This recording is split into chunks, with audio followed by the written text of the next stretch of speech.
Sixth sense, hindi talaga marunong paano maging leader. Tama si Pierre si VP Sara, na weak at incompetent si Bangag. Denial President si Marcos, ganyan talagang sinungaling at adik. Ang hayop nakakatulog pa rin siya, ingay manhid talagang Bangag. Nabutan pa nga ng matandang Marcos. JC9, on point talaga si Tatay Digong noon sinabi niya. Boss Buds, hindi naman ina-outshine ni VP Sara si BBM. Pundido lang talaga yung ilaw ng presidente. Yun nga po, yun po, natandaan ko yung payo na yun, no? Kasi minsan hindi mo sinasadya. Mukhang si VP Sara alam niya yun eh. Hindi nga siya 'di ba? Lagi nga siyang pa-under po siya kay BBM. Kaya lang talagang hindi napipigilan eh. Na-outshine niya nang hindi sinasadya. Do not outshine your master. Walang si VP Sara nga hindi niya naman ina-outshine. Sana malampasan ni Inday ang crisis ng buhay niya ngayon. Oo naman. Alam niyo kung si Inday lang, sabi niya nga politiko ko eh. Nahihirapan siya kasi yung mga kasama niya sa OBP tsaka sa DepEd, hindi naman mga politiko. Mga trabahador ng gobyerno yun eh. When there is noise, there is some noisemaker. As the leader, he should find out the source of the noise so he can properly address the problem. Correct. Sangkot pala si Romeo Acop sa kuratong baliling ni Pinky Lacson. Noon, ang ingay ng PhilHealth is just a noise. Yung kay... yan nga, yung ingay ng mga umaangal sa naghanap ng pinagbentahan ng ginto. Hindi mo i-address yan. Yung ingay na naghangad, sumisigaw ng drug test sa mga young guns, hindi mo i-address.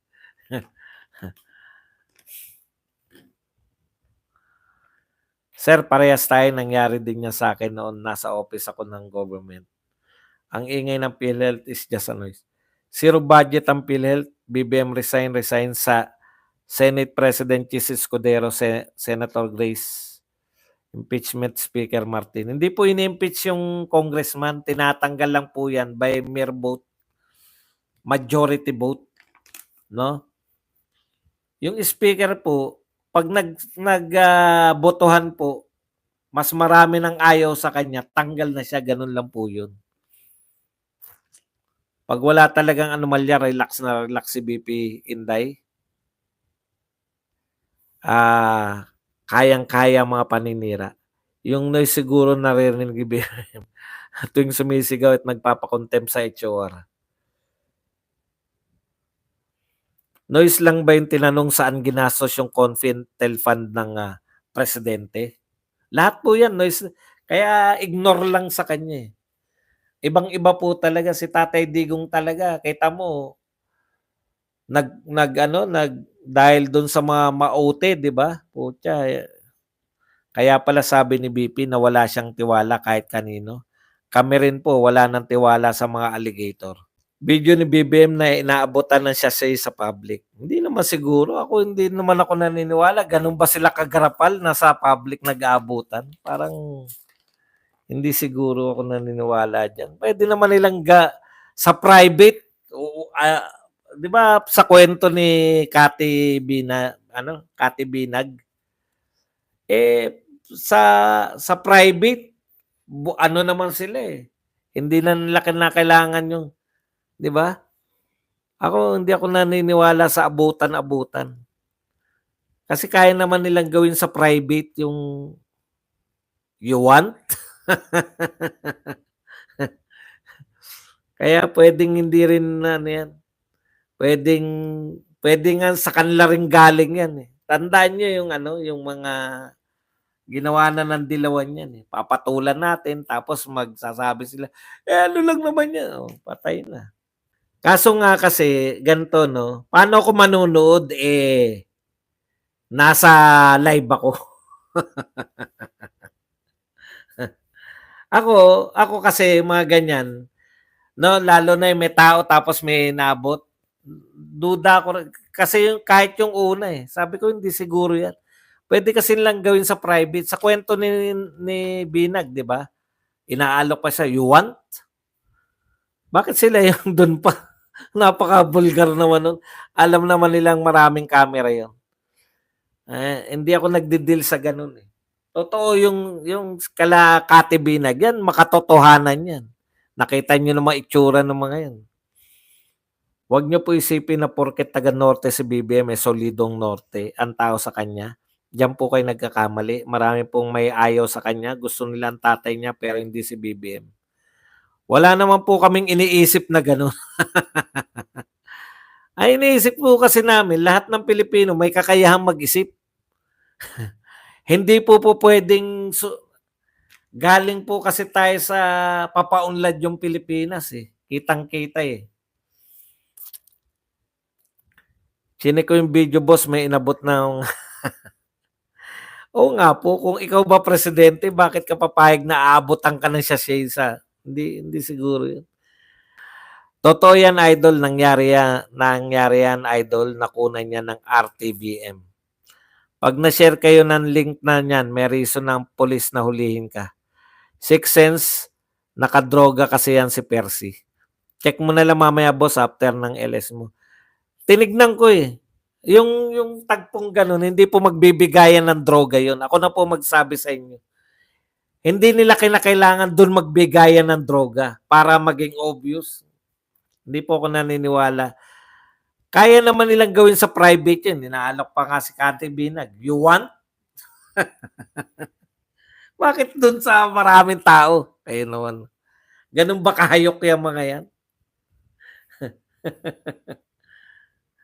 Minsan, hindi obra na ano ka lang, na kinakailangan gagamit ka rin ng logic. Kasi diyan tayo napapahama, kayang-kaya nila tayong paikutin sa ganyan. Saan ba nanggaling yung video na yan? Baka sa kanila rin galing. Tapos biglang may lalabas. Pin lang yan, eh. Di ba? Naalala niyo yung isang pinalabas na ano? Tapos may magsabi na, pin lang yung binigay, eto yun. No? Di ba? Di kawawa naman, pahiya na naman. Ako kasi gusto ko yung parehas, eh. Pwede naman silang banata sa ginagawa nila yung talagang ginagawa nila, eh. Pero yung mga ganyan, hindi ako pumapatol sa ganyan. Baon na baon sila dito sa DepEd. Sa DepEd na kinaltasan nila. Doon pa lang, hindi nila pwedeng i-deny yun. Kinaltasan nyo yung budget ng DepEd pang computer. Mag-ano ba ako riyan? Alam ko po yan. Alam nyo kung anong kasunod niya. Hintayin nyo lang po. Padadamahin lang lahat ng mga kakagat dyan. Tapos magsasalita mismo yun ng abot. Ano po yung inabot ko? Ganito po. Tapos kakantsawan na naman kayo. Binibigyan kayo ng mga pain na maliliit na pain, tapos kagat tayo ng kagat. Pwede mo naman silang tirahin ng ano, di ba? Tirahin mo sila sa very obvious. Bakit nyo kinaltasan yung budget na para sa computerized system ng mga bata? Di ba?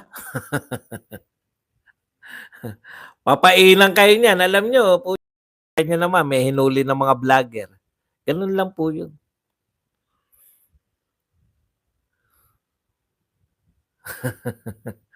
Hindi po sila nag-aatubili. Wala silang ano eh. Baka gusto nilang pag-usapan ng media. Correct. Di ba? Pwedeng, ito na lang pag-usapan natin. Tapos padadamahin kayo, TikTok, sabay kakanta yung ano. Ito lang yung binigay ko.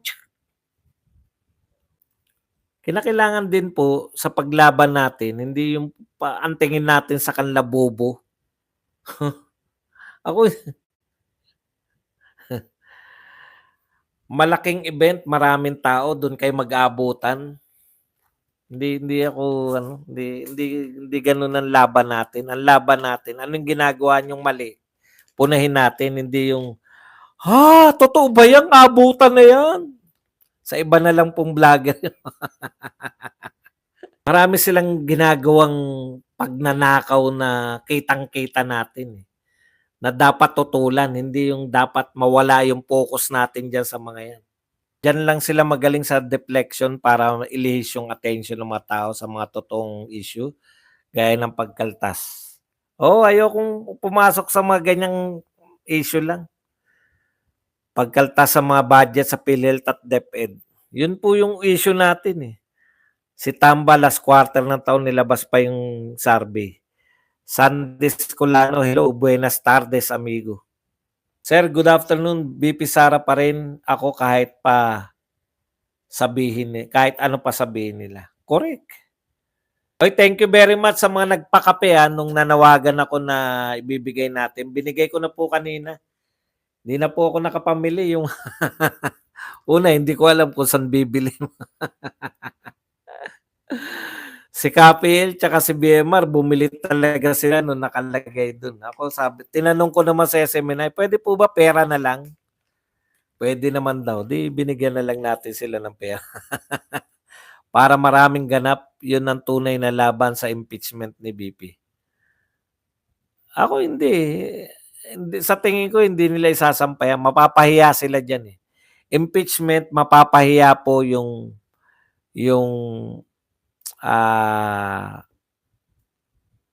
wala po silang tatakbuhan. Di ba? Pag hindi nila sinampay ang impeachment, para saan yung mga kunwari natuklasan nilang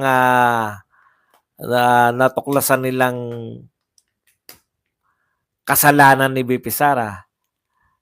Hindi sila nagsampa na impeachment. Ibig sabihin, kunwari lang din pati yung mga bintang nila. Hindi nila kayang pangatawanan eh. Pag tinuloy naman nila impeachment, kahit na manalo pa sila, halimbawa, maraming senador yung nakuha tong mga to, kahit na manalo pa sila, nakakahiya po sila sa tao. Kasi mapapahiya po sila, natitiyak ko sa inyo mapapahiya sila eh. Ano ba yung usapin nila sa impeachment? Hindi naman po katulad yan ng investigation nila na bawal ka magsalita. Hindi po eh. Ang linaw po, COA po ang magiging testigo, magte-testify. COA magsasabi kung may anomalya at wala. Yun lang po ang tatanggapin eh. Hindi po yung congressman. Prosecutor kayo eh. Kaya kumbaga kayo attorney na magpo-prosecute. Paano yan?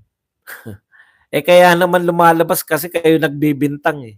Ngayong hindi nyo na pwedeng bintangan, kinakailangan nyo ng ebidensya, yari kayo. May ebidensya na kagad yung COA eh. Walang nilabag ang BP. Pati yung confidential fund, walang nilabag.